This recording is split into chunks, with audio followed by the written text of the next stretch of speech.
Kementerian Haji dan Umroh mengusulkan agar biaya penyelenggaraan ibadah haji pada tahun 2027 naik menjadi Rp107.340.172.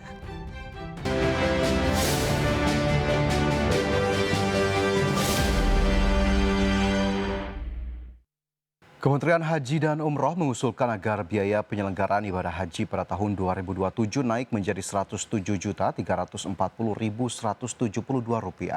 Jemaah haji akan membayar biaya perjalanan ibadah haji sebesar Rp42.936.000, sedangkan sisanya akan dibayarkan dari nilai manfaat yang dikelola Badan Penyelenggara Keuangan Haji. Kementerian Haji dan Umroh mengusulkan agar biaya penyelenggaraan ibadah haji pada tahun 2027 naik menjadi Rp107.340.172. Nantinya jemaah haji akan membayar biaya perjalanan ibadah haji sebesar Rp42.936.068 dan sisanya dibayarkan dari nilai manfaat yang dikelola BPKH. Menteri Haji dan Umroh Irfan Yusuf menyampaikan uang yang dibayarkan jemaah adalah untuk penerbangan dari embarkasi ke Arab Saudi dan akomodasi selama di Mekah. Sedangkan sisa 60% yang dibayarkan nilai manfaat terdiri dari komponen pelayanan akomodasi, pelayanan konsumsi, pelayanan transportasi, pelayanan di Arafah, Musdalifah, dan Mina. Komponen BPIH untuk tahun 1448 Hijriah atau 2027 Masehi, pemerintah mengusulkan rata-rata BPIH per jemaah sebesar Rp107.340.172,02 dengan komposisi BPIH sebesar Rp42.936.068,81 atau sebesar 40% dan nilai manfaat sebesar Rp64.404.103,21 atau sebesar 60%. Irfan menjelaskan BPIH yang diusulkan pemerintah naik karena pemerintah Arab Saudi menghapus layanan di tingkat D. Ia menyebutkan jemaah haji akan naik kelas ke layanan C yang lebih nyaman sehingga harganya juga mengalami penyesuaian. Selain peningkatan layanan, situasi ekonomi global juga berpengaruh terhadap perubahan biaya haji. Tim Liputan IDX Channel. Kementerian Pariwisata mencatat penyelenggaraan 105 event melalui program Wonderful Indonesia hingga 31 Juli 2026 telah menarik lebih dari 6,47 juta pengunjung. Gelaran ratusan event tersebut mampu menghasilkan kontribusi terhadap produk domestik bruto mencapai 1 triliun rupiah. Kementerian Pariwisata mencatat penyelenggaraan 105 event melalui program Wonderful Indonesia hingga 31 Juli 2026 telah menarik lebih dari 6,47 juta pengunjung sehingga mampu memberikan dampak terhadap aktivitas ekonomi melalui berbagai transaksi mulai dari pembelian tiket, akomodasi, kuliner, hingga aktivitas produksi yang melibatkan pelaku industri. Menteri Pariwisata Widianti Putri Wardana menyampaikan bahwa penyelenggaraan 105 event berhasil menghasilkan kontribusi terhadap produk domestik bruto yang mencapai 1 triliun rupiah. Dampak ekonomi tersebut juga tercermin dari keterlibatan pelaku usaha dan tenaga kerja lewat rangkaian event yang melibatkan lebih dari 11.000 usaha mikro, kecil dan menengah, serta lebih dari 184.000 pekerja seni dan komunitas. Event seperti ini merupakan demand generator yang mengaktifkan rantai aktivitas ekonomi, terutama melalui munculnya transaksi ekonomi yang seperti pembelian tiket, sewa fasilitas, hotel, konsumsi kuliner, serta aktivitas produksi oleh vendor dan pelaku industri. Selain itu, event juga memberikan kontribusi dalam penciptaan lapangan kerja. Event Bank Indonesia merupakan salah satu program unggulan Kementerian Pariwisata dari 1 Januari hingga 31 Juli 2026 Kementerian Pariwisata telah mendukung 105 events dan hasilnya menunjukkan dampak ekonomi yang signifikan, lebih dari 6,47 juta pengunjung.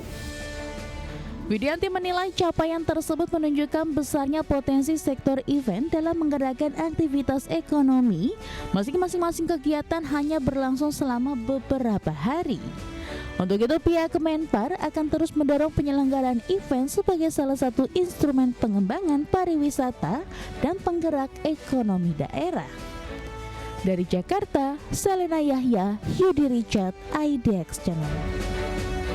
Kembali bersama kami dalam IDX First Session Closing, pemirsa Direktur Utama PT Humpus Maritim Internasional Tbk Igusti Ngurah Askara Danadiputra mengajukan pengunduran diri dari jabatannya. Langkah pengunduran diri pucuk pimpinan emiten pelayaran berkode HUMI ini direspon dengan pelemahan tipis harga saham perseroan. PT Humpus Maritim Internasional Tbk menyampaikan keterbukaan informasi mengenai perubahan pada jajaran pengurus perseroan. Sekretaris Perusahaan HUMI Arya Mahardika Pradana membenarkan pengunduran diri Igusti Ngurah Askara Danadiputra dari posisi Direktur Utama. Surat pengunduran diri tersebut telah diterima oleh manajemen perseroan sejak 14 Agustus 2026 lalu. Manajemen menjelaskan bahwa Askara belum secara resmi meninggalkan posisinya sebagai Direktur Utama sebelum mengantongi keputusan RUPSLB. Pengunduran diri tersebut baru akan efektif secara hukum setelah mendapatkan pengesahan dalam rapat umum pemegang saham luar biasa mendatang. Sebelum RUPSLB digelar, kegiatan pengurusan perseroan tetap berjalan normal di bawah koordinasi direksi sesuai anggaran dasar perseroan. Manajemen HUMI menegaskan bahwa pengunduran diri Direktur Utama tidak memberikan dampak material terhadap kegiatan operasional, kondisi keuangan maupun kelangsungan usaha. Di pasar modal, harga saham HUMI terkoreksi tipis 1,3% ke level Rp152 per lembar pada perdagangan Kamis 20 Agustus 2026. Meski terkoreksi harian, pergerakan saham HUMI secara akumulatif masih mencatatkan penguatan 16,03% dalam sebulan terakhir. Berbagi sumber, IDX Channel.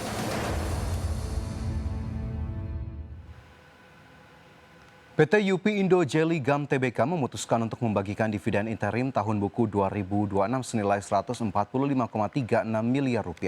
Aksi korporasi ini setara dengan rasio 45% dari capaian laba bersih di semester pertama. PT UP Indo Jelly Gum Tbk resmi mengumumkan rencana pembagian dividen interim kepada para pemegang sahamnya. Berdasarkan keterbukaan informasi Bursa Efek Indonesia, emiten berkode saham UP ini mengalokasikan dana mencapai Rp145,36 miliar. Direktur Keuangan UP Rusman Apandi menjelaskan bahwa besaran dividen tersebut mencerminkan rasio 45% dari perolehan laba bersih semester 1 2026 yang tercatat sebesar Rp322,4 miliar. Aksi korporasi ini disetujui berdasarkan keputusan direksi dan Dewan Komisaris Perseroan pada 18 Agustus 2026. Nilai dividen tersebut akan dibagikan secara proporsional untuk 8,54 miliar lembar saham yang beredar. Dengan demikian, setiap pemegang saham akan menerima alokasi dividen sebesar Rp17 per lembar saham atau mencerminkan yield sekitar 1,3% pada tingkat harga pasar Rp1.305. Adapun kondisi keuangan perseroan dinilai sangat solid dengan saldo laba ditahan yang tidak dibatasi penggunaannya mencapai Rp606,7 miliar per Juni 2026. Berdasarkan jadwal keterbukaan tanggal kum dividen di pasar reguler dan negosiasi ditetapkan pada 31 Agustus 2026. Manajemen memastikan seluruh dana dividen interim akan ditransfer secara langsung kepada rekening investor yang berhak pada 10 September 2026 mendatang. Berbagi sumber, IDX Channel.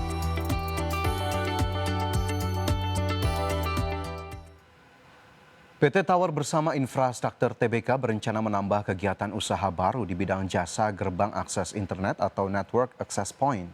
Aksi ekspansi ini memanfaatkan efisiensi jaringan serat optik sepanjang 60.000 km.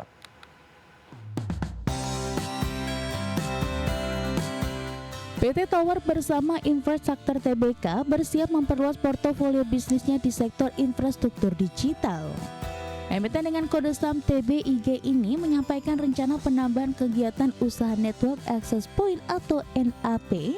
Penambahan KBLI nomor 61107 ini dilakukan dengan mengoptimalkan sumber daya serta kapasitas entitas anak yang telah matang di bidang telekomunikasi. Manajemen menjelaskan bahwa layanan NAP berperan sebagai penghubung jaringan distribusi lokal dengan backbone internet internasional berbasis skema bisnis B2B.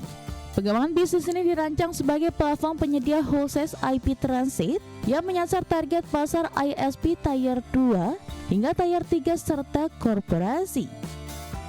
Langkah ini tidak memerlukan modal investasi besar karena memanfaatkan sinergi jaringan serat optik sepanjang 60.000 km, data center, serta menara milik perseroan.